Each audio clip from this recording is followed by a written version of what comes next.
Bien-aimés, chers frères et sœurs, bonjour. Je vous entends. Et nous voulons aussi saluer ceux qui nous regardent ce matin. Oui, nous sommes présents, vous pouvez toujours nous rejoindre aussi. Soyez les bienvenus. Eh bien, nous sommes contents d'être dans la maison du Seigneur. Nous sommes venus ce matin pour le louer. Vous êtes venus pour le louer?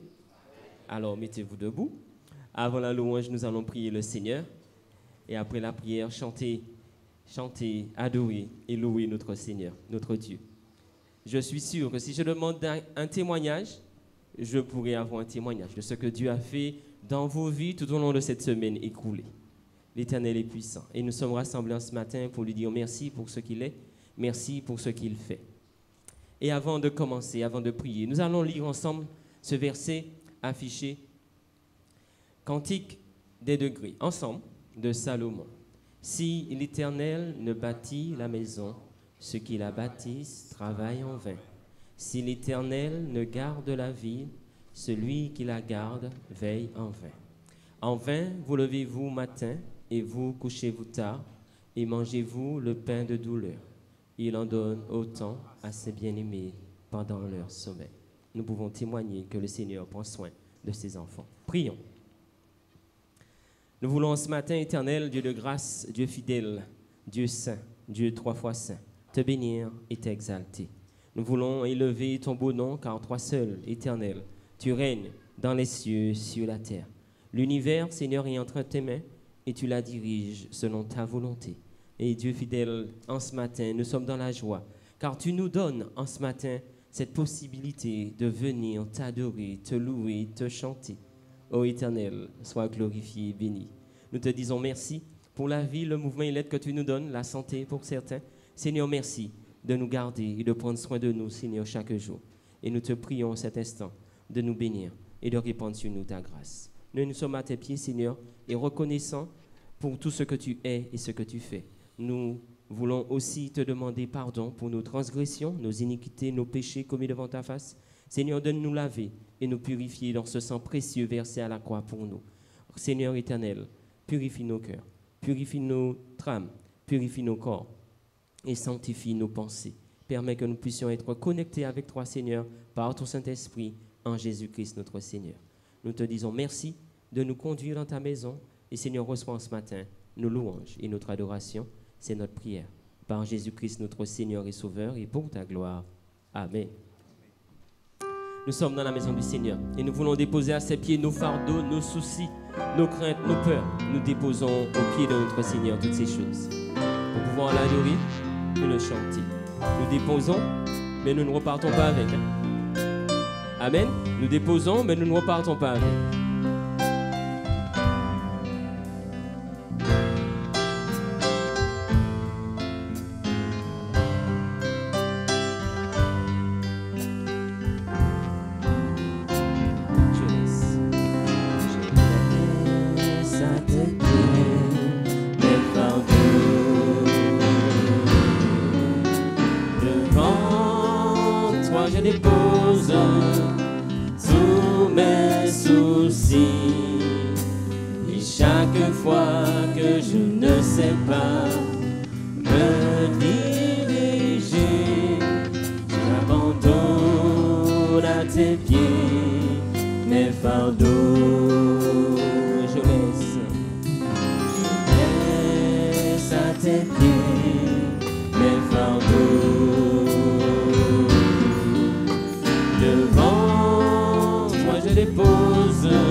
fardeaux aux pieds de notre Seigneur, nous sommes en sa présence. Nous nous tenons ta présence, Seigneur, en ce matin.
Seigneur, ce matin, nous sommes venus te louer, nous sommes venus t'adorer et te dire qui tu es. Tu es saint, tu es puissant, tu es grand, tu es glorieux, tu es tout puissant. Je suis venu te louer. Mais Seigneur, tu es aussi un Dieu d'amour. Tu es un Dieu vrai, fidèle. Je suis venu te louer, exalter ton nom.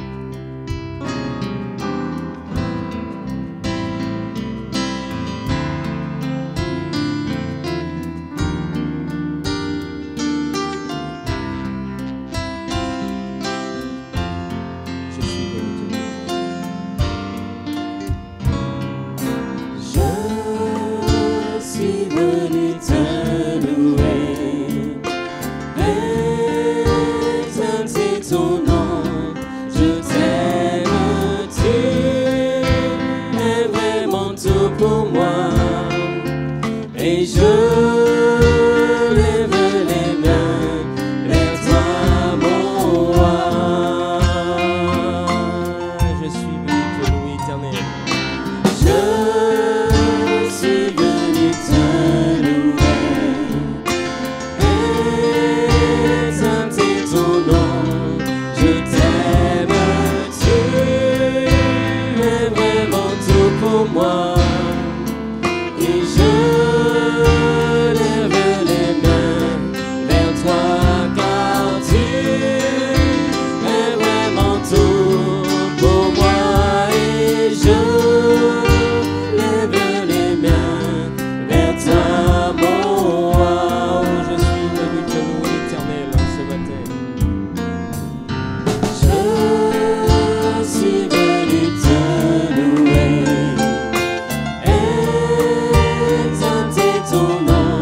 Nous voulons célébrer notre Seigneur Jésus-Christ, l'exalter. Attaché à la croix pour moi, ô Seigneur, tu as pris mon péché. Quel sauveur merveilleux je possède. Il s'est sacrifié pour moi. Je veux lui dire ce matin, Seigneur, je t'aime. Attaché à la croix pour moi, tu as pris mon péché, tu m'as délivré. Attaché à la croix pour moi.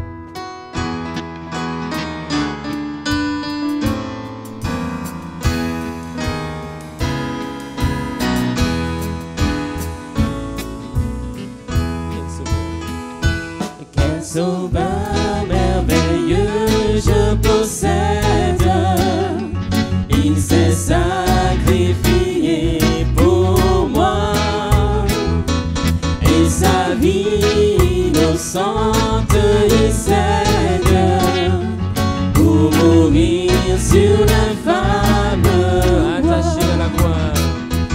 Attaché à la croix pour moi. Attaché à la croix pour moi, il a pris mon péché, il m'a délivré. Attaché à la croix pour moi, il renonce à la gloire céleste pour le plan rédempteur de Dieu. L'apparence est la plus modeste, pour qu'elle prie pour me rendre heureux. Attaché pour moi. Attaché à la croix pour moi, oui pour moi. Attaché à la croix pour moi, il a pris mon péché, il m'a délivré. Attaché à la croix pour moi, m'a traité innocent pour ma vie, pour mes iniquités brisées, déchargé de mes maladies. Il mourut pour guérir, sauver. Attaché pour moi. Attaché à la croix pour moi, attaché à la croix pour moi, il a pris mon péché, il m'a délivré. Attaché à la croix pour moi, le salut accompli pour ses frères, mon sauveur se rendit au ciel. Il revient au profond mystère, mon sauveur sera éternel. Attaché à la croix pour moi, attaché à la croix pour moi, il a pris mon péché, il m'a délivré. Attaché à la croix pour moi. Amen. Et vous l'avez chanté. Vous l'avez chanté. Le Seigneur a pris votre péché. Il nous a tous délivrés. Et nous sommes heureux en ce matin. Car nous savons que le Seigneur Jésus est venu pour nous. Grandes et merveilleuses sont toutes tes œuvres, Seigneur. Toi, notre Dieu, le Dieu Tout-Puissant.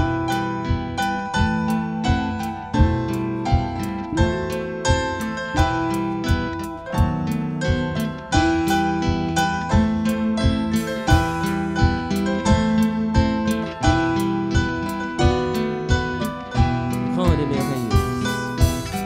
Grandes et merveilleuses sont toutes tes œuvres, ô Seigneur, notre Dieu Tout-Puissant, juste et véritable dans toute ta volonté, toi le roi éternel.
ce chant.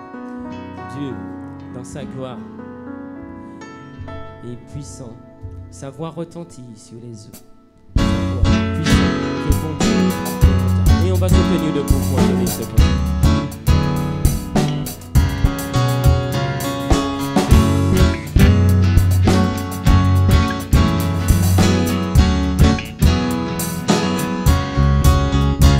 Sa gloire est puissante, sa voix retentit sur les eaux. Sa voix puissante fait bondir les montagnes comme des veaux. Dans la tempête du combat, il voyait toutes vos bannières pour célébrer sa victoire, c'est lui qui nous libère. Aux uns les chars de guerre, aux autres les chevaux, nous notre confiance, nous la mettons en toi. Réfléchissent, ils tombent, nous nous restons debout, nous tenons fermement, car tu es devant nous. Éternel notre Dieu,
Tu es là?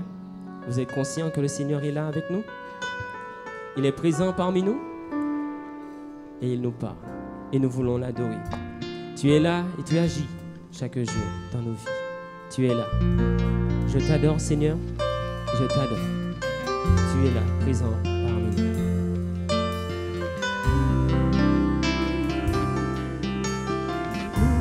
Tu es là. Tu es là. Présent parmi nous, je t'adore, je t'adore. Tu es là, agissant parmi nous, je t'adore, oui je t'adore. Tu es là, tu es là. Présent parmi nous, je t'adore, je t'adore. Tu es là, agissant parmi nous, je t'adore, je t'adore. Tu traces un chemin au Père des miracles, tu tiens tes promesses, lumière dans les ténèbres. Mon Dieu, c'est ce que tu es. Oh Seigneur, tu traces un chemin. Tu traces un chemin au Père des miracles, tu tiens tes promesses, lumière dans les ténèbres. Mon Dieu, c'est ce que tu es. Oh Seigneur, tu es là. Tu es là.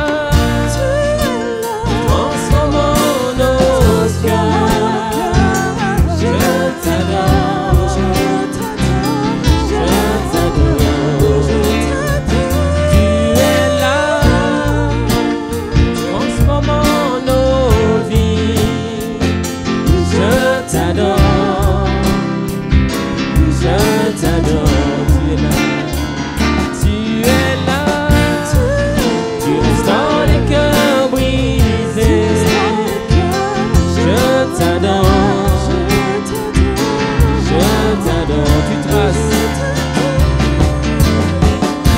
traces un chemin au Père des miracles. Tu tiens tes promesses, lumière dans les ténèbres.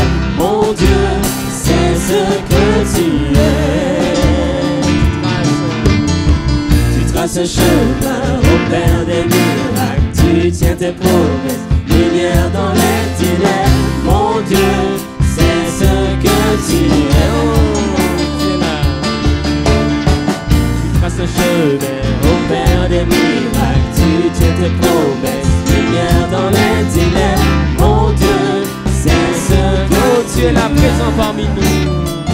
Tu es là, présent parmi nous. Je t'adore, je t'adore. Tu es là, agissant parmi nous. Je t'adore, je t'adore. Amen. Et oui, nous sommes venus adorer notre Seigneur. Bien-aimés, nous restons debout pour la prière et la lecture de la parole. Et nous allons laisser la place au pasteur voisin qui viendra jusqu'ici.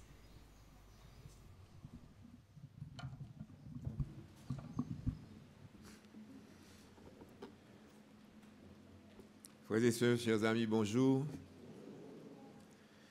Saluons aussi ce matin ceux qui sont avec nous en ligne. Que Dieu puisse nous donner un moment béni dans sa maison autour de sa parole et dans l'adoration. Nous allons introduire notre prière ce matin par la lecture du psaume 73, psaume d'Asaph.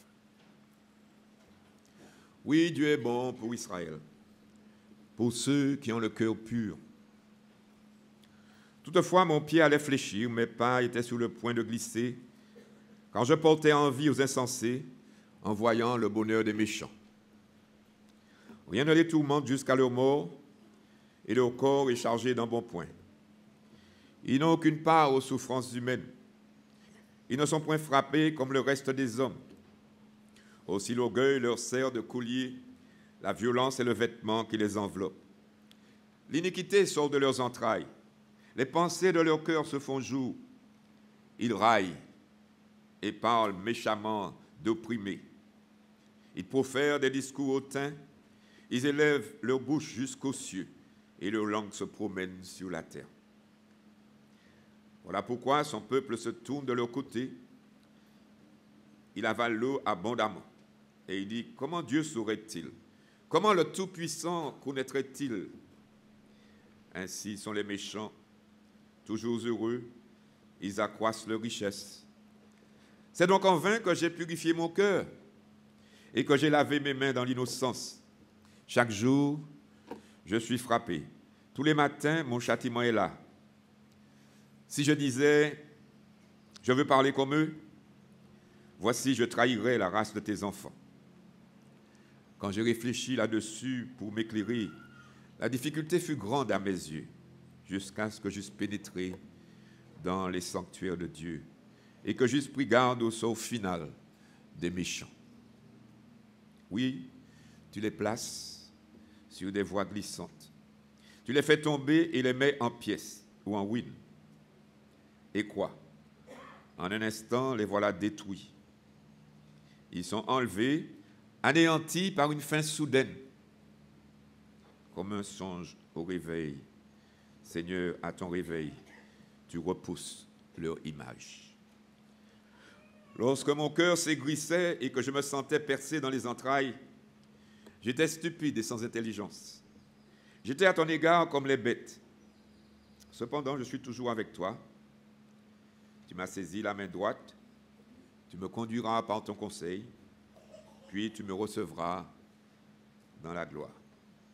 Quel autre ai-je au ciel que toi? Et sur la terre, je ne prends plaisir qu'en toi. Ma chair et mon cœur peuvent se consumer. Dieu sera toujours le rocher de mon cœur et mon partage. Car voici, ceux qui s'éloignent de toi périssent. Tu anéantis tous ceux qui te sont infidèles. Pour moi, m'approcher de Dieu, c'est mon bien. Je place mon refuge dans le Seigneur l'Éternel, afin de raconter toutes tes œuvres. Que le Seigneur bénisse ce matin cette lecture de sa parole. Prions. Éternel Dieu de gloire, en ce matin, nous nous prosternons devant ta majesté. Toi qui es le seul vrai Dieu, qui domine sur le règne des hommes, le créateur du ciel et de la terre, le roi des rois, le tout-puissant. Celui qui sonde les cœurs. Ce matin, Seigneur, nous nous courbons devant toi, te demandant, Seigneur, de nous rencontrer dans ta grande miséricorde. Ô Dieu Tout-Puissant, qu'est-ce que l'homme? Il est comme la fleur des champs qui aujourd'hui fleurit et demain n'est plus. Mais Seigneur, nous savons que nous devons tous un jour comparaître en ta présence. Et nous devons rendre compte de ce que nous avons fait étant dans la chair. Pourquoi ce matin, Seigneur, nous voulons implorer ta grâce sur nous, te demander de nous pardonner là où nous t'avons offensé, de quelque manière que ce soit, par nos pensées, par nos paroles, par nos actions. Tu ne nous as pas traités selon nos péchés, mais dans ta grande bonté, tu nous as fait du bien, tu as pourvu à tous nos besoins richement et avec gloire en Christ. Et ce matin, nous sommes devant toi comme des enfants, avec cette liberté de l'enfant devant son Père, mais aussi avec la crainte du pécheur devant son Dieu. Ce matin, Père éternel, que tu daignes nous faire grâce, nous bénir, car sans toi, rien n'est possible. Nous prions, Seigneur, que tu bénisses ceux qui sont venus. Nous prions pour ceux qui ne sont pas des nôtres ce matin. Tu sais ce qui les a retenus, particulièrement les malades. Nous les agitons devant toi, afin que dans ta grande bonté, tu daignes les restaurer. Merci, Seigneur, pour tous ceux qui sont revenus après quelque temps de maladie. Que, Seigneur, tu puisses leur donner toujours des cœurs reconnaissants, parce que c'est de toi que viennent toute grâce excellente et tout don parfait. Nous voulons encore te prier, Seigneur, pour ce monde qui ne te connaît pas. Te prier pour ce monde qui avance chaque jour davantage dans le mal. Pour ce monde qui est chaque jour de plus en plus séduit par les ruses et les pièges du diable. Te prier, Seigneur, pour nos dirigeants politiques, ceux qui ont la charge des affaires de ce monde. Tu vois combien, Seigneur, ils sont hostiles à ta parole, ils te rejettent, ils sont dans l'incrédulité la plus complète. Et nous savons, Seigneur, que tu juges aussi ce monde. Tu agis dans tout ce qui se fait dans ce monde, car rien ne se fait sans ta volonté.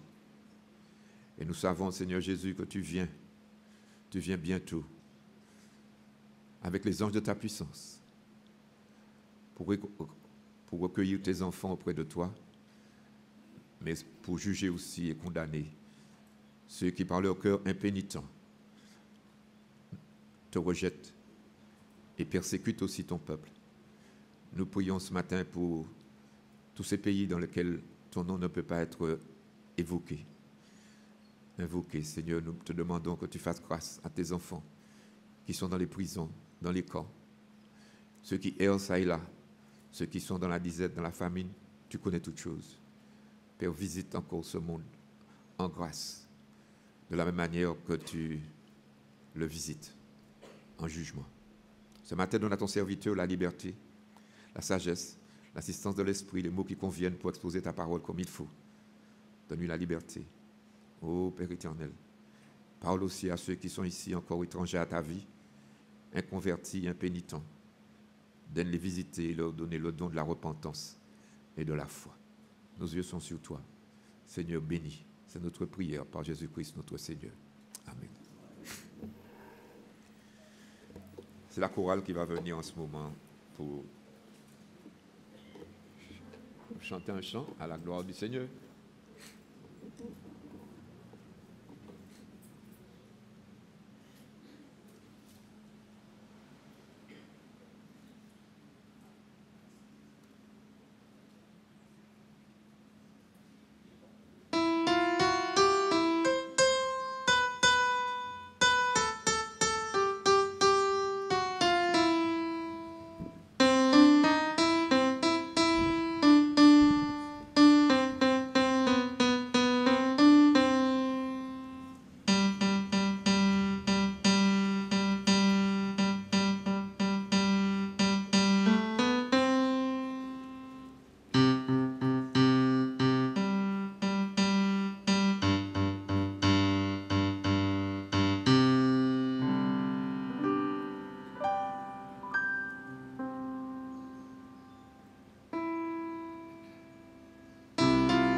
Remercions la chorale qui tout doucement nous ramène sur des anciens chemins. Ce sont des anciens cantiques, mais qui sont, je ne dirais pas immortels, mais qui ont quelque chose à nous dire. Indépendamment des générations. On croit parfois qu'il faut tout changer, qu'il faut toujours revisiter tout, qu'il faut introduire du nouveau. Mais bon, la Bible parle aussi des anciens chemins qu'il faut savoir retrouver et qui ont fait leur preuve. Ce matin, je vous invite à retourner avec moi dans ce chapitre 5 de Matthieu, où il est question des béatitudes. Nous avons commencé à parler de ces béatitudes. Je dois confesser que ce matin, j'ai sous les yeux une des béatitudes les plus, je ne dirais pas compliquées, mais difficile.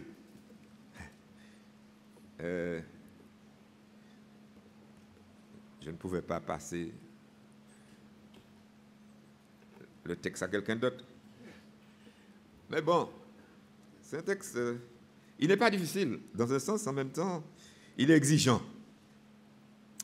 Et parce qu'il est exigeant, il nous met toujours un peu mal à l'aise.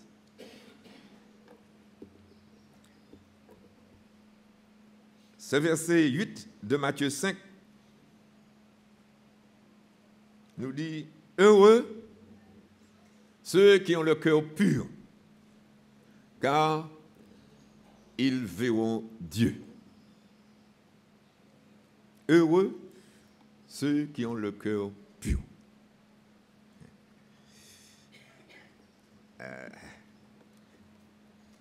Je dis c'est un texte facile.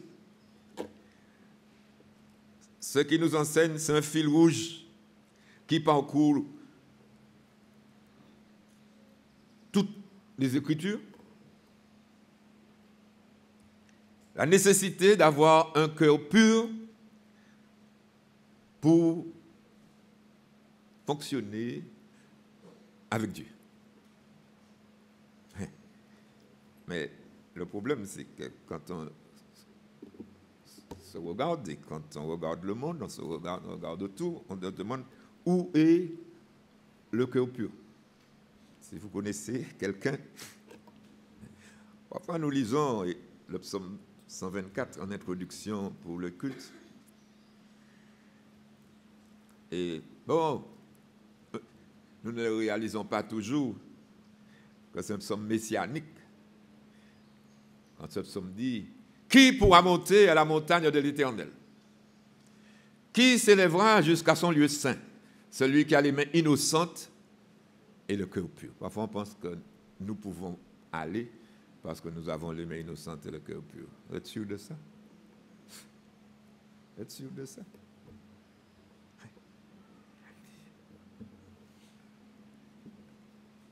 Ce matin, nous sommes dans la maison de l'Éternel pour l'adorer. Nous devons élever vers Dieu des mains pures, sans colère, ni mauvaise pensée. Je ne vais pas demander s'il y a quelqu'un qui pense qu'il peut répondre à cette exigence, parce que je vais peut-être trouver un insensé qui va lever la main et je préfère ne pas l'embarrasser.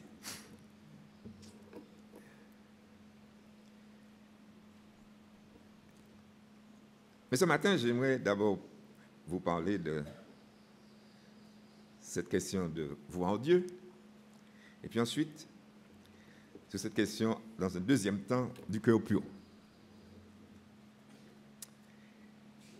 Heureux ceux qui ont le cœur pur, car ils verront Dieu. Certains lisent ça comme ça et disent, bon, on va voir Dieu. Et dans leur tête, à un moment donné, on doit voir Dieu, le Père. Parce qu'ils ont en tête le Père. Quand ils peuvent voir Dieu dans les Écritures, ils pensent au Père.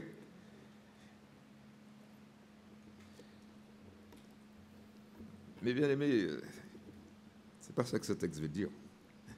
Pourquoi? Parce que on pense parfois qu'on va voir Dieu avec nos yeux. Quels yeux?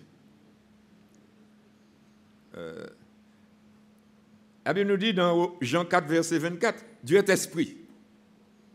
Un esprit n'a ni chair ni os. Il faut que ceux qui l'adorent en esprit et en vérité. Nous sommes toujours portés à matérialiser les choses.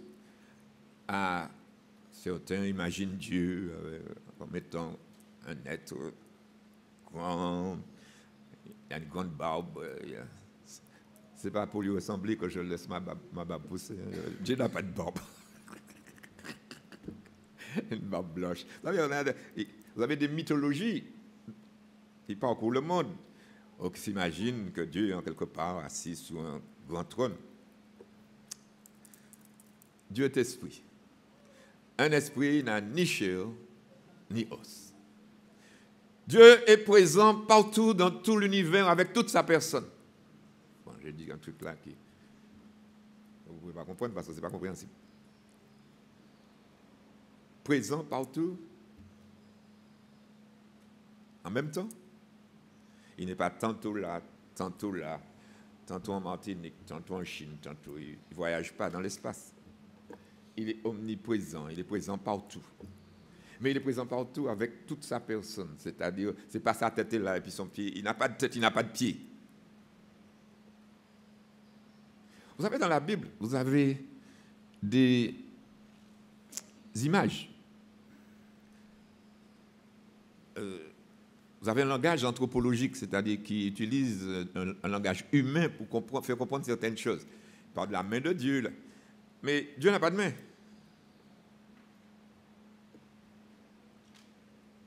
La main d'un esprit, c'est quoi?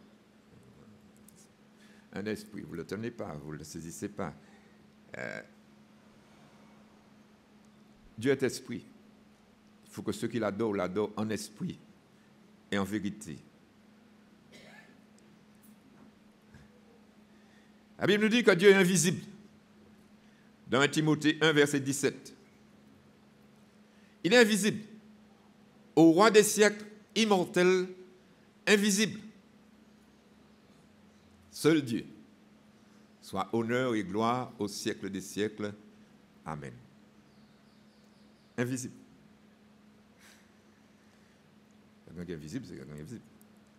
Dans le chapitre 6 de 1 Timothée, au verset 13, l'apôtre continue, il dit, je te recommande devant Dieu qui donne la vie à toutes choses, et devant Jésus-Christ qui fit une belle confession devant Ponce Pilate de garder le commandement.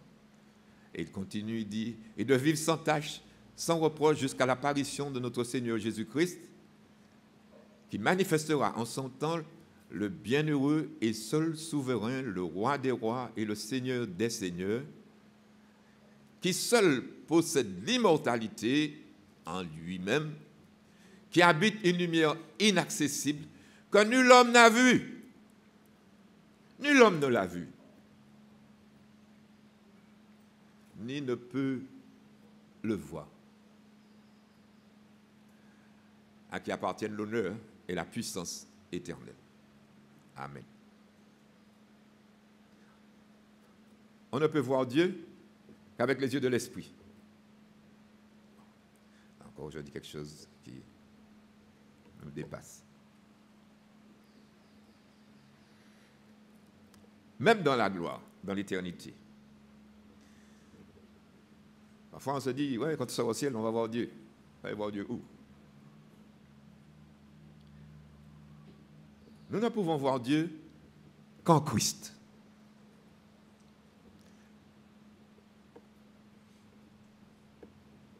Nous ne pouvons voir Dieu et nous ne pouvons voir Dieu qu'en Christ. Quand Philippe a dit à Jésus, montre-nous le Père, dans Jean 14, au verset 8, Jésus lui a dit, écoute, Philippe, tu as un problème. Comment peux-tu me dire, montre-nous le Père?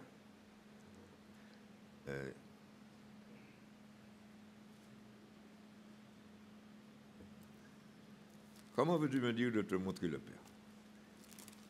Depuis le temps que je suis avec toi, tu n'as pas compris que je suis dans le Père et que le Père est en moi. C'est moi chercher le verset Jean 14. Voilà, c'est affiché. Jésus lui dit, il y a si longtemps que je suis avec vous, tu ne m'as pas connu, Philippe. Celui qui m'a vu, a vu le Père. Jésus, c'est Dieu fait homme, incarné. En Christ habite corporellement toute la plénitude de la divinité. Ne crois-tu pas que je suis dans le Père et que le Père est en moi? Il a tout dit. Vous savez, dans notre tête, en tant qu'homme, on a du mal parce qu'on ne comprend pas ce mystère du trois en un, de la Trinité. Mais la Bible enseigne cette doctrine de la Trinité. C'est une doctrine fondamentale de la foi chrétienne. On ne dirait pas évangélique, chrétienne, de tout temps. Il y a un seul Dieu en trois personnes, il n'y a pas trois dieux.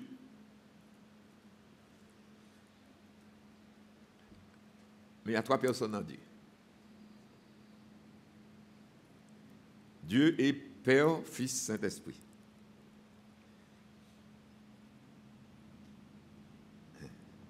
Bon, on a cherché des analogies pour expliquer la Trinité.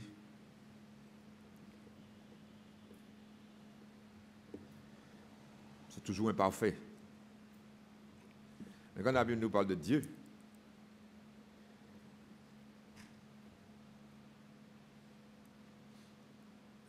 l'un n'est pas l'autre.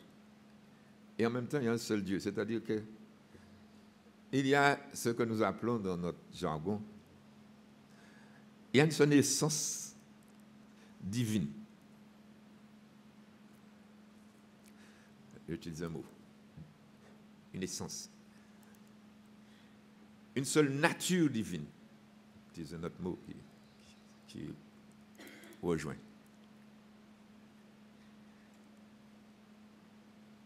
Ce que le Père fait, le Fils le fait également.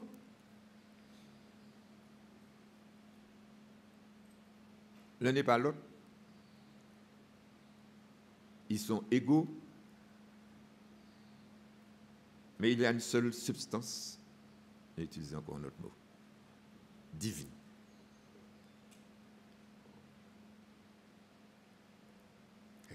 On utilise une image, bon, qui vaut ce qu'elle vaut. On vous dit, si vous avez un triangle isocèle, et qui ont été faits des grandes écoles,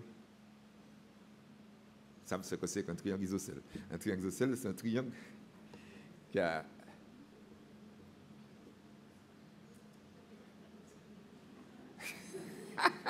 je regarde. Trois côtés égaux.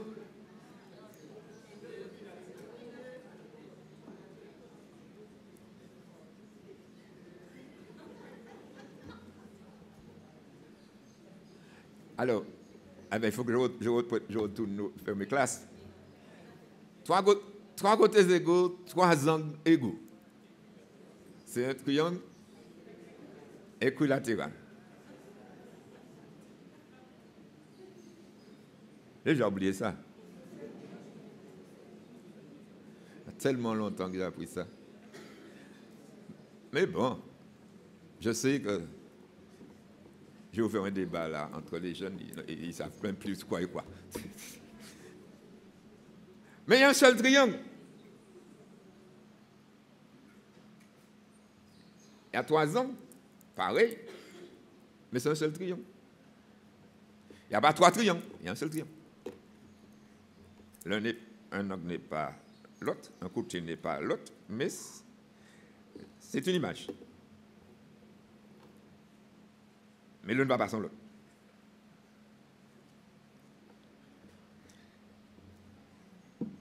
Pour dire que cette doctrine de la Trinité, c'est une doctrine qui a fait couler beaucoup d'encre et cette doctrine est difficile.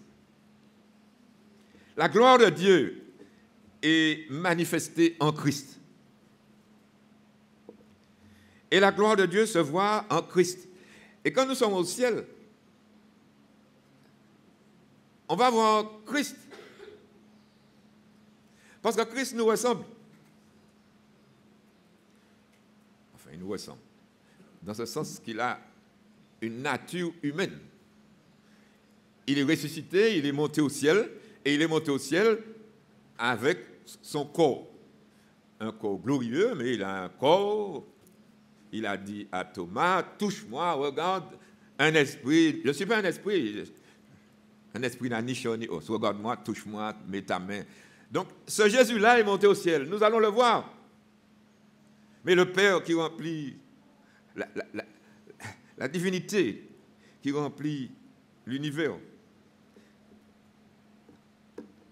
échappe à notre perception physique. Quand vous lisez dans Apocalypse 5, verset 6,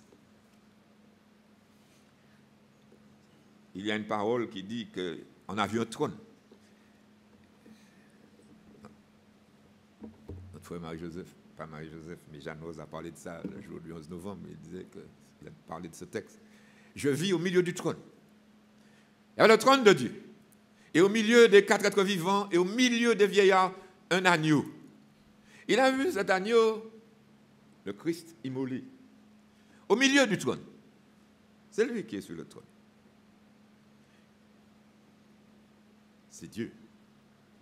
Dieu fait homme. Et pourquoi on nous dit quand même toutes les visions qu'on a eues dans ce testament de Dieu, c'était des manifestations humaines, mais ça ne peut pas être Dieu tel qu'on l'imagine, un homme qui marche en quelque part. C'est pas ça. Il se manifeste de différentes manières. Dans 2 Corinthiens 4, verset 6, il est écrit « Car Dieu qui a dit la lumière brillera au sein des ténèbres, a fait briller la lumière dans nos cœurs pour faire resplendir la connaissance de la gloire de Dieu sur la face de Christ. » Bon. J'ai fait une grande tournée pour vous expliquer cette histoire de voir Dieu. Et j'espère que ça va clore momentanément les débats. J'espère. Vous savez, il y a des cycles. Il y a des cycles. C'est de temps en temps qu'on revient sur des questions, parce que les générations passent et puis on se repose les mêmes questions qu'on pensait régler. Voir Dieu. Maintenant, quelle que soit la manière qu'on verra Dieu,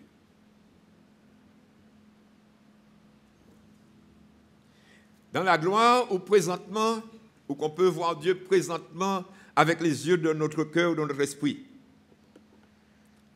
Quand nous nous approchons de Dieu, nous nous approchons de Dieu en esprit.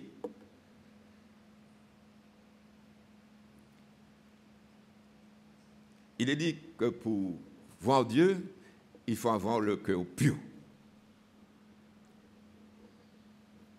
Qu'est-ce que c'est qu'un cœur pur? Qu'est-ce que ça veut dire quand une chose est pure? Le premier sens du mot pur, c'est exempt de mélange. Une chose est pure quand cette chose n'est pas mélangée à quoi que ce soit. Quand on parle d'eau pure, de l'eau pure, c'est de l'eau sans mélange, qui est passée au four et on a brûlé dans cette eau toutes les scories, toutes les impuretés et l'eau sans, l'eau sauve. On ne sait même pas si ça existe vraiment, parce qu'on pense que l'eau pure est blanc. Plus c'est rouge, plus il y a des bêtises dedans.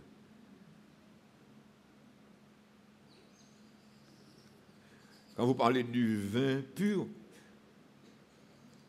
c'est quelque chose qui est sans mélange. Une chose qui n'est pas souillée. Qui n'est pas souillée. Et quand on parle de pureté, en parlant de choses spirituelles, ça veut dire que c'est une chose qui n'est pas souillée par le péché, par le mal. Parce que le péché a cette capacité non seulement de détruire, mais de souiller l'individu. Quand un individu pêche, quand nous péchons, il sort de là sale. Il est sale. Le péché, ce n'est pas une chose qui est en dehors de nous. Si je tiens ce pot, bon, le pot est là et je suis là. Mais le péché, c'est quelque chose de contaminant. C'est-à-dire que quand vous touchez le péché vous laisse une lèpre. C'est pire que Covid. Ça grimpe sur vous et puis vous sortez de là sale, laid. Oui. Et ça, c'est problématique.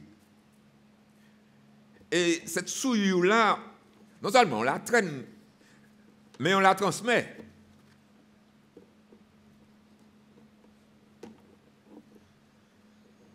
En Dieu exige la pureté de l'homme, la pureté. Pas une pureté physique, une pureté du cœur. Sachant que le cœur, c'est la source de la vie.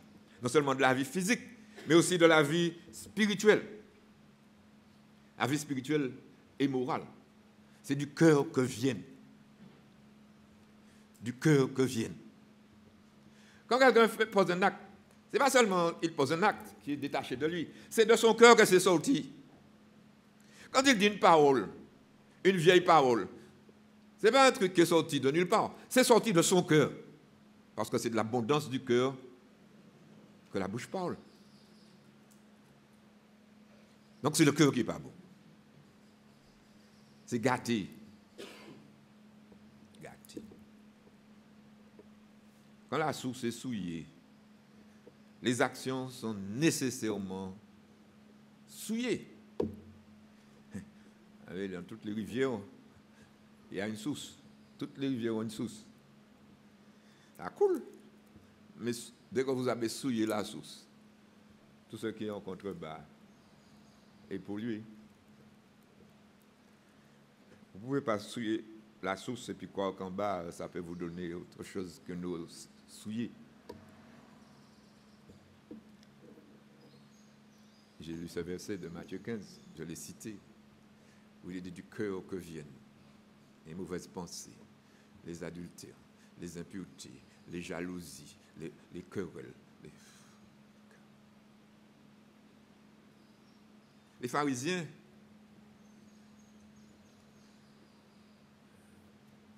pensaient qu'il leur suffisait de laver leurs mains.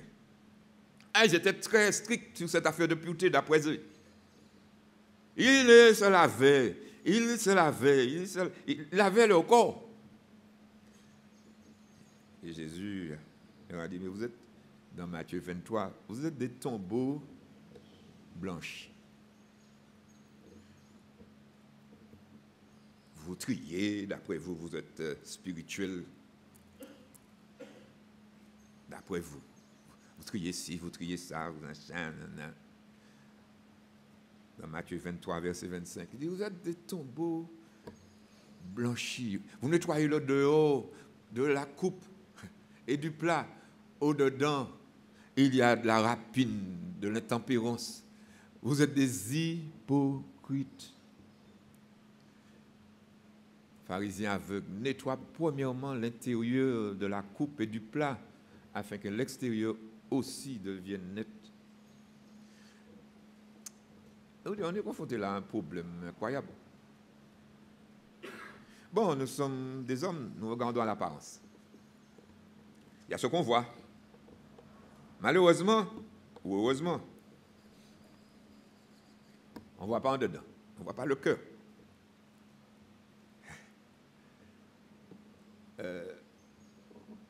Heureusement qu'on ne voit pas le cœur. Dernièrement, le frère Paul Édouard faisait remarquer que si on pouvait voir les cœurs, nous serions tous musulmans, nous allons marcher tous avec un bandeau pour cacher notre tête, pour qu'on ne voit pas ce qui est dedans, si ça s'affichait sur notre fond. Donc on préfère que personne ne sache ce qui est dans notre tête. On peut faire un beau sourire et puis au fond détester la personne pour qui on fait le sourire. Ça s'appelle de l'hypocrisie. Mais le cœur, on ne voit pas.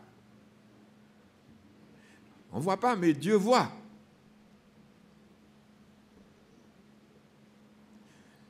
Les pharisiens avaient leur apparence.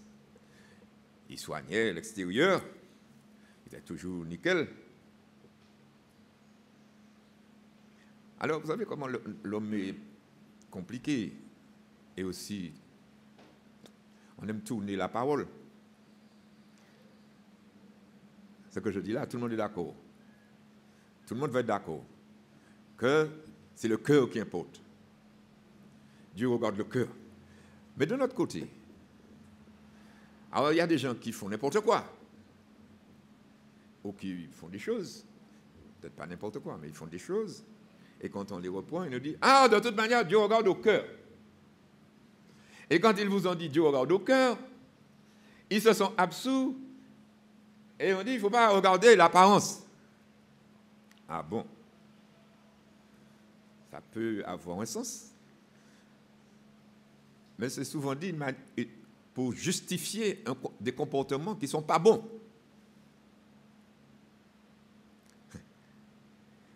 Vous savez, le cœur doit marcher avec des œuvres droites.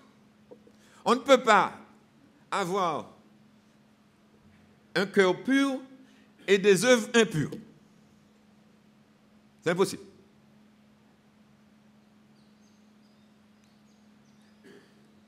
Elle est souvent répétée ici. C'est-à-dire, normalement, ça devrait être impossible. Imaginez, vous vous préparez pour venir au culte. Bon, ça peut se faire. Hein. Vous allez à un endroit, dans une réception, quelque chose. Vous mettez un beau vêtement.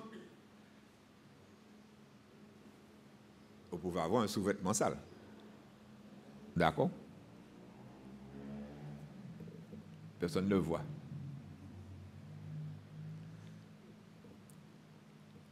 Mais vous ne pouvez pas, si vous êtes sérieux. Ça peut se faire aussi, genre. Avoir un sous-vêtement propre. Vous êtes douché, vous êtes bien lavé. Bon, les jeunes font ça. Ils doivent mettre un linge sale sur eux. Mais bref. Et je suis certain que les parents passent leur temps à hurler sur ça.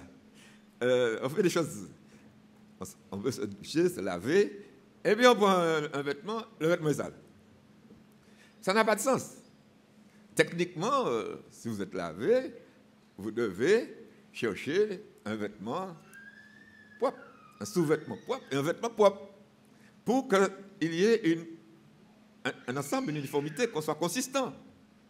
Vous ne pouvez pas dire que vous avez un cœur pur et puis vous dites des paroles inutiles. Ce n'est pas possible.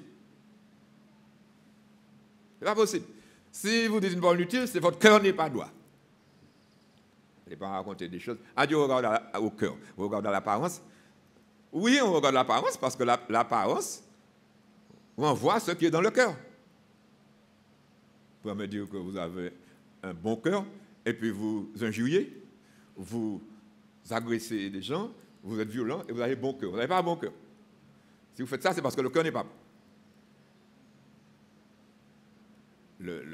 Ce que vous faites témoigne ou envoie à ce qui est dans votre cœur. Maintenant, on peut être gentil, soi-disant, et puis on peut cacher le cœur. Ouais, l'homme a toutes sortes de détours, mais il y a un endroit où c'est clair quand même et facile à comprendre. Le cœur pur déteste le mal. Il ne s'agit pas seulement de ne pas poser certains actes, mais au fond, on déteste le mal. Ce n'est pas la même chose. Quelqu'un peut arrêter de boire excessivement de l'alcool. Un ivrogne peut arrêter de boire de l'alcool hein, s'il est malade. Mais ça ne veut pas dire qu'il n'aime pas, qu'il n'est pas toujours ivrogne. C'est qu'il ne peut pas le prendre. Je prends un exemple. Enfin, c'est un exemple aussi. Mais c'est valable dans tous les domaines. On peut arrêter une vie de débauche parce qu'on ne peut plus continuer. On voit ça chez les vieux vicieux. Il y a des hommes, je ne parle pas des femmes. Les femmes sont généralement gentilles. Mais les hommes, les vieux hommes vicieux, ils sont assis là, ils ne peuvent plus aller. Mais ils regardent une jeune qui passe, ils tremblent de l'épaule. Ils ne peuvent pas aller. Mais ils trouvent la manière pour dire une parole utile. Ils sont toujours aussi vicieux, même s'ils ne font rien. Enfin, vous tous, vous connaissez ça. Sauf si vous êtes sur une autre planète. Le cœur n'est pas bon. Il ne fait rien de mal. On va dire, qui ça? On dit un vieux koa. Un vieux koa. C'est vrai, il ne fait rien. Parce qu'il ne peut pas. Mais il aime le mal. Même à l'évangile. Quand on fait des choses, on ne fait pas des choses parce qu'on a peur de la sanction. Ça ne veut pas dire que le cœur est pur. Hein. C'est pourquoi, vous savez, plus j'avance dans l'évangile, moins je suis porté à mettre des lois. Quand j'étais plus jeune, dans cette assemblée, je mettais des règlements. On essayait de mettre des règlements. Et puis au fur et à mesure du temps, j'ai lâché les règlements. Ça ne sert à rien. Ça vous donne des hypocrites, c'est tout ce que ça vous donne. C'est l'expérience. Des gens qui vont faire un effort pour se conformer extérieurement à quelque chose parce qu'on leur dit ça.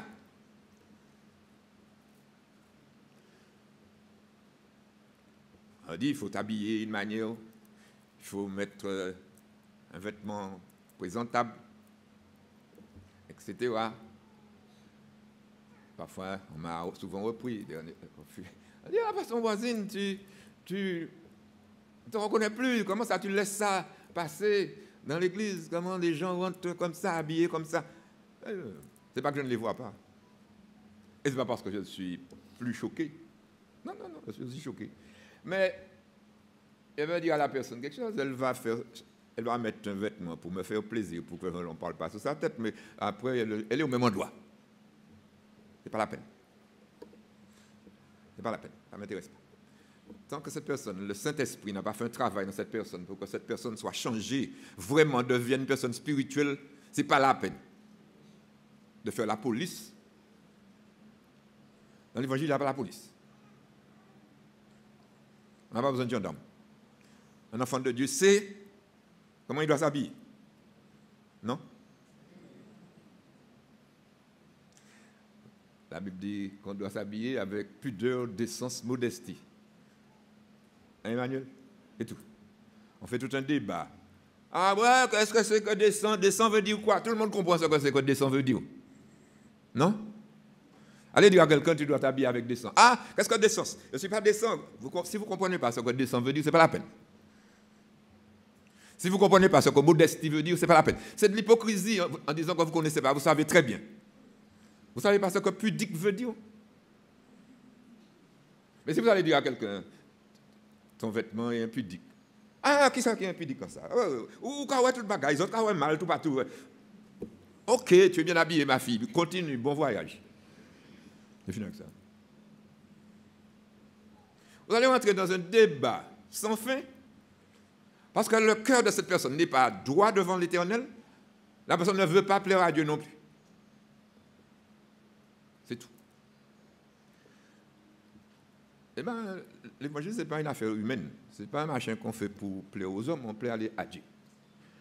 Donc, laissez ça. La Bible nous demande de nous séparer de toutes les formes d'impureté. La Bible nous met en garde contre toutes les formes d'immoralité.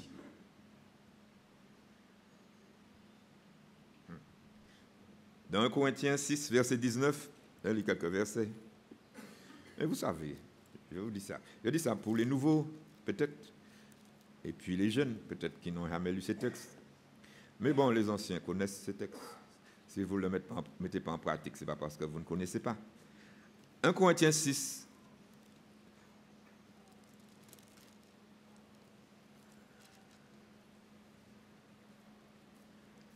si vous lisez à partir du verset 15, pour prendre le contexte. Ne savez-vous pas que vos corps sont les membres de Christ? Prendrai-je donc les membres de Christ pour en faire les membres d'une prostituée? Loin de là. Savez-vous pas que celui qui s'attache à la prostituée est un seul corps avec elle? Car est-il dit, les deux deviendront une seule chair. Mais celui qui s'attache au Seigneur est avec lui un seul esprit.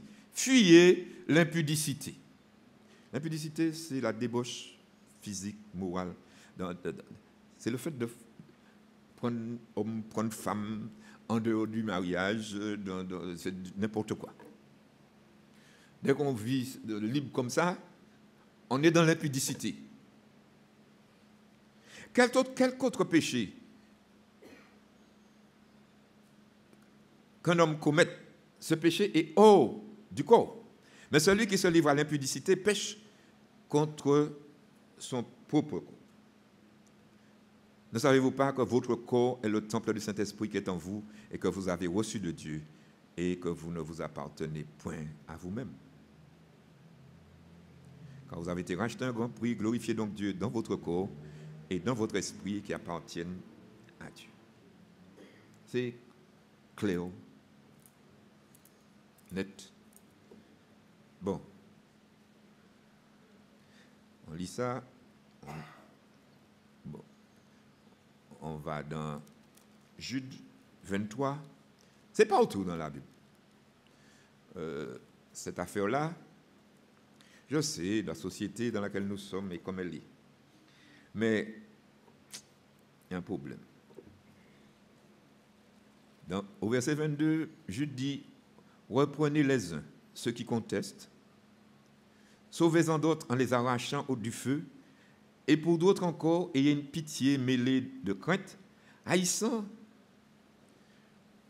jusqu'à la tunique souillée par la chair. La tunique, c'est la blouse, le vêtement qui est souillé par la débauche. Il faut haïr jusqu'au vêtement. Bon, bref. Dans 2 Pierre 2, verset 9, je lis ces versets par fidélité envers Dieu et envers la parole, parce que bon, c'est pas que j'ai envie vraiment de les lire. 2 Pierre 2, verset 9, il est dit, le Seigneur sait délivrer de l'épreuve les hommes pieux et réserver les injustes pour être punis au jour du jugement. Et puis il dit au verset 10, ceux surtout qui vont après la chair dans un désir d'impureté.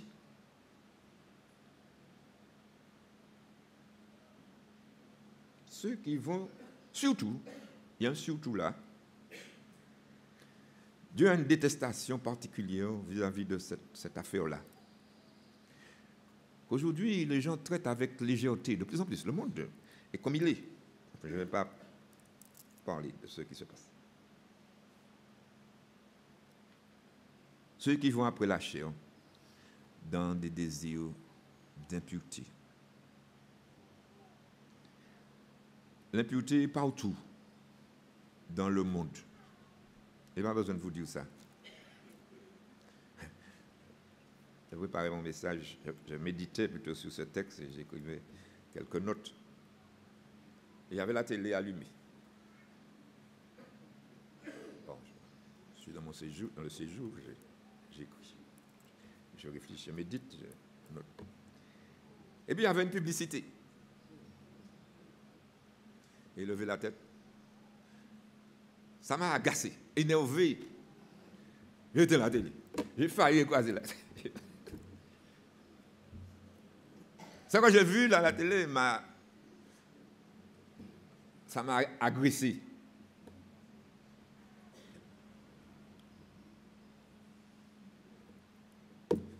On ne peut pas voir de la télé sans voir une personne qui remue son derrière.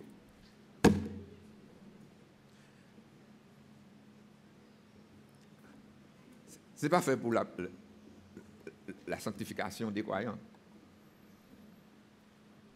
Vous savez ça? Quelle que soit la publicité,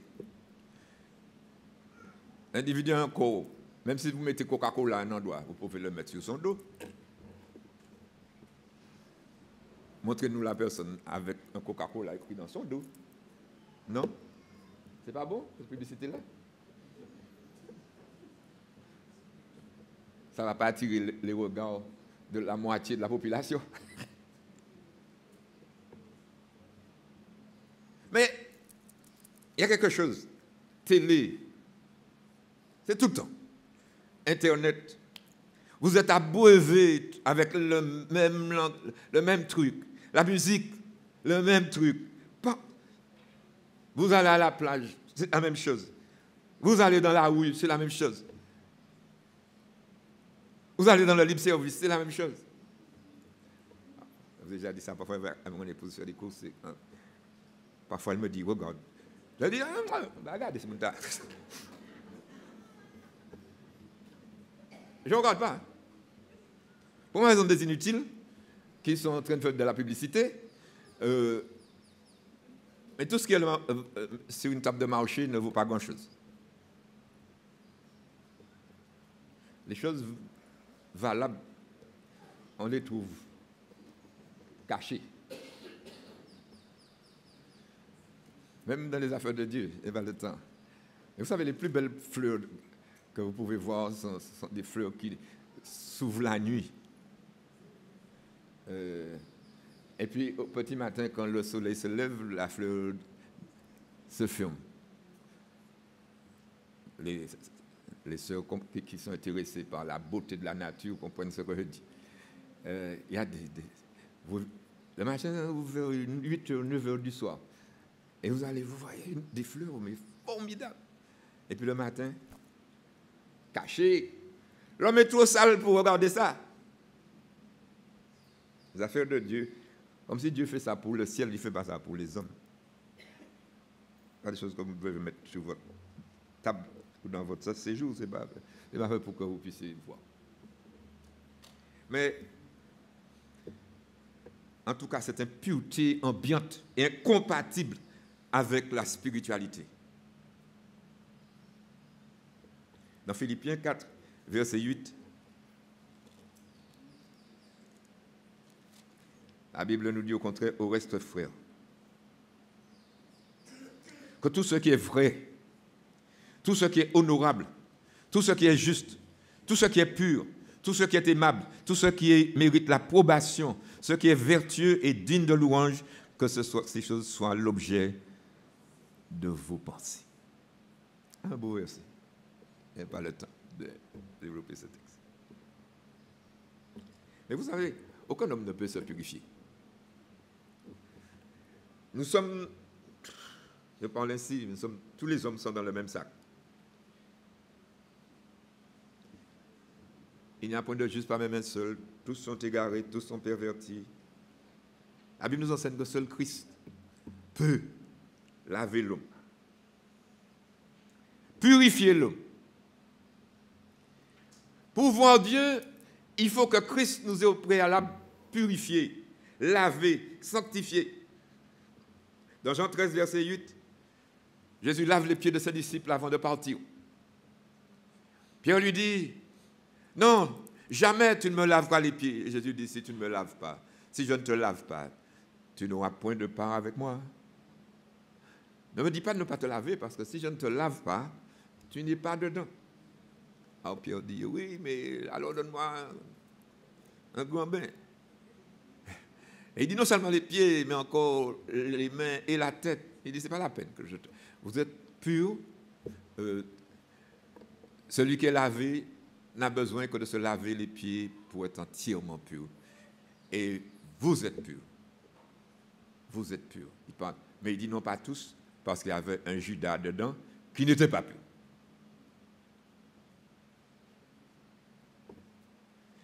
Dans 1 Jean 1, verset 8, il est dit que Dieu est fidèle. Si nous disons qu'on n'a pas de péché, nous nous séduisons nous-mêmes. Et la vérité n'est point en nous. Mais si nous confessons nos péchés, il est fidèle et juste pour nous les pardonner et pour nous purifier de toute iniquité. Ce matin, si nous sommes ici, et parce que nous sommes passés par là, par cette chose qu'on appelle la repentance. Nous sommes venus à Christ pour qu'il nous purifie. Je ne sais pas si tous ceux qui sont ici ce matin sont venus à Jésus et ont expérimenté cette purification que communique Christ par le Saint-Esprit. Toutes les exhortations des Écritures à la purification, ce sont des exhortations en fait à la repentance. Dans Ésaïe 15, dans Ésaïe 1er, le premier chapitre, j'ai lu ce texte récemment, vendredi. Dans Ésaïe 1, verset 15, il est dit, quand l'Éternel parle, il dit à Israël, quand vous étendez vos mains, je détourne de vous mes yeux. Quand vous multipliez les prières, je n'écoute pas, parce que vous êtes sales, vos mains sont pleines de sang.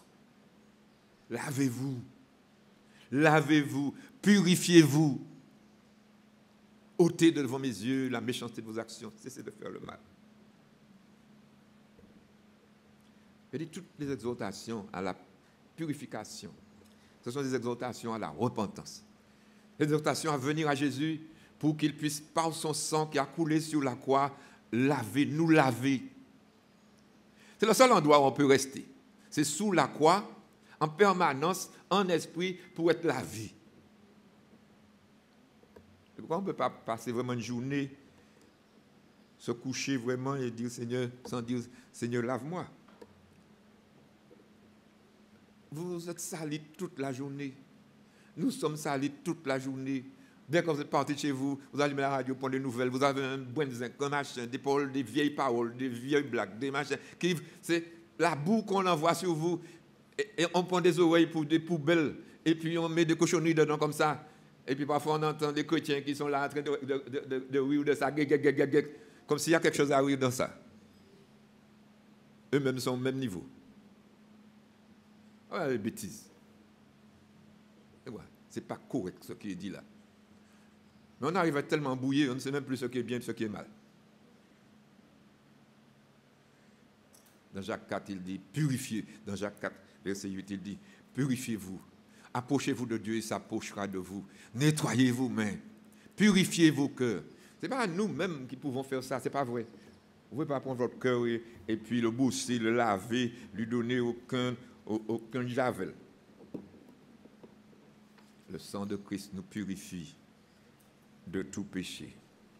Et pour rester purs, au quotidien, nous devons vivre, je l'ai dit, au pied de la croix. Constamment nous humilier devant l'Éternel. Faire tout le temps un bilan avec nous-mêmes, dire, c'est pas ça. C'est pas en place. C'est pas en place. C'est pas en place. C'est jamais vraiment en place. Et termine en disant, surveillez ce qui entre dans votre tête par les fenêtres de votre âme, par vos yeux, par vos oreilles. Ce que vous regardez, ce que vous voyez, ce que vous entendez. Surveillez les gens que vous fréquentez. Si vous fréquentez des voyous, ils ne vont pas vous aider dans le chemin de la purification. Qu'est-ce qui fait l'objet de votre méditation tout le temps? À quoi est-ce que vous réfléchissez? Vous réfléchissez des bêtises, vous ne pouvez pas être pur. Je vous dis ce matin, cette parole est là. Heureux ceux qui ont le cœur pur, car ils verront Dieu. Si ce matin vous êtes troublé, je vous invite à lire ce psaume 51. Et puis faites une cure. C'est pas souvent que je vous donne un médicament, mais je vous donne un médicament ce matin. Faites une cure de psaume 51. Lisez psaume 51. Lisez psaume 51 souvent. Souvent. Et puis vous allez voir que Dieu va vous aider. Et si ce matin vous n'êtes pas à Christ, venez à Jésus. Et il va vous prendre par la main et il va vous conduire sur ce chemin de la sanctification et sur cette voie de la pureté. Nous allons chanter.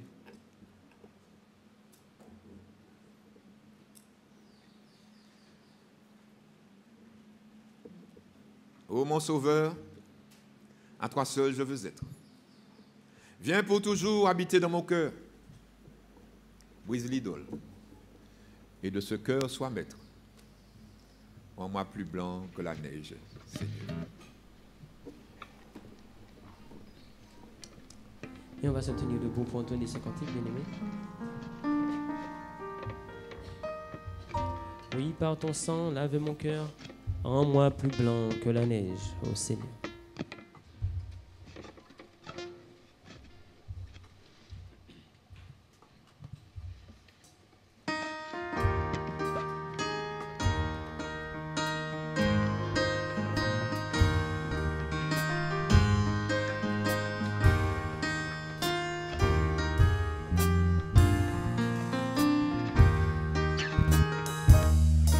Oh mon sauveur, à toi seul je veux être.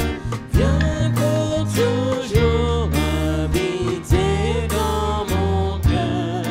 Brise l'idole et de ce cœur sois maître. Rends-moi plus blanc que la neige, ô Seigneur. Oui, par ton sang, lave mon cœur.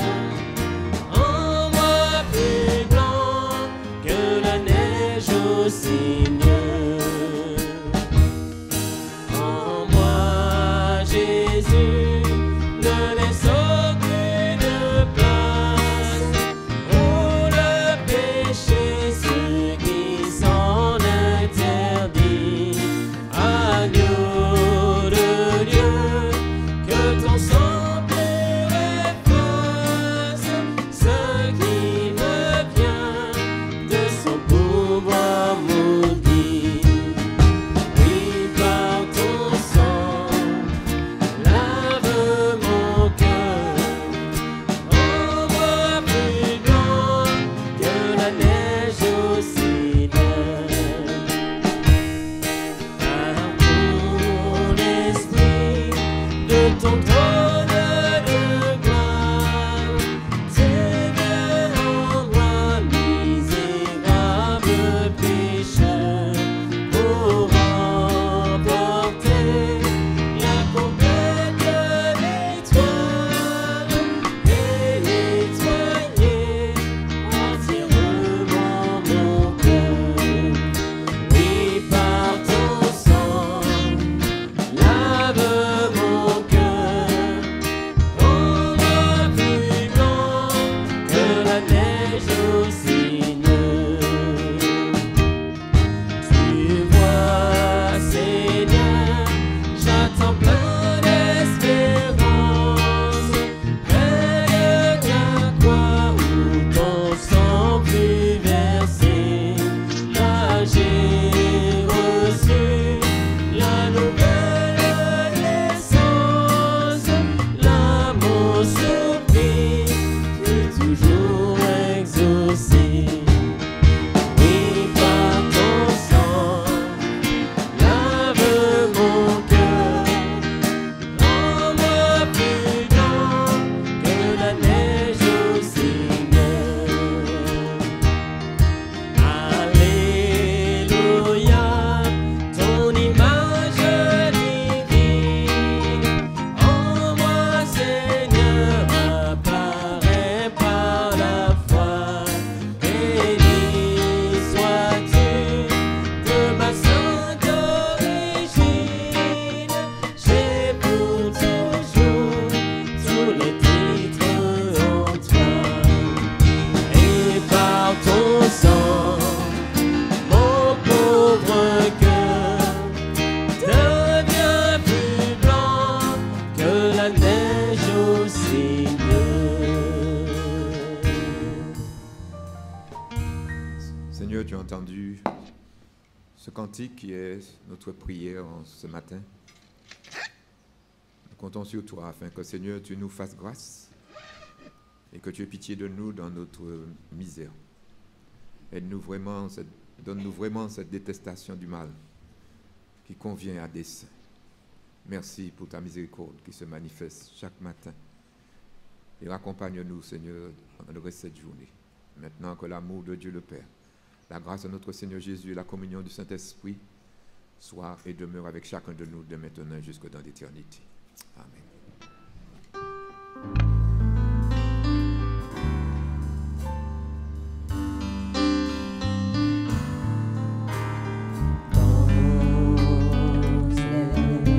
Jour qui viennent, et quoi qu'il advienne, Dieu nous maintienne à jamais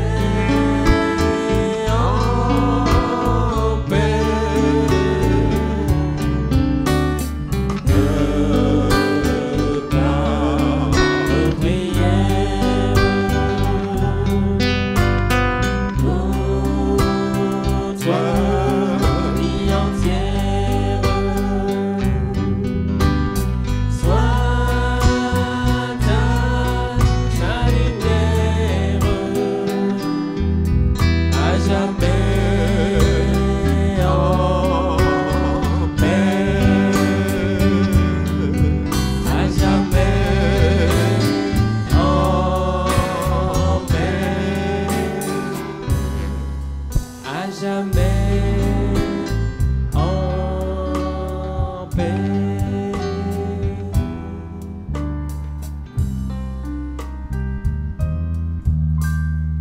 Voilà, notre culte s'arrête ici, au moins pour ceux qui sont en ligne, ou qui êtes avec nous ce matin ici. Je peux vous asseoir une petite minute.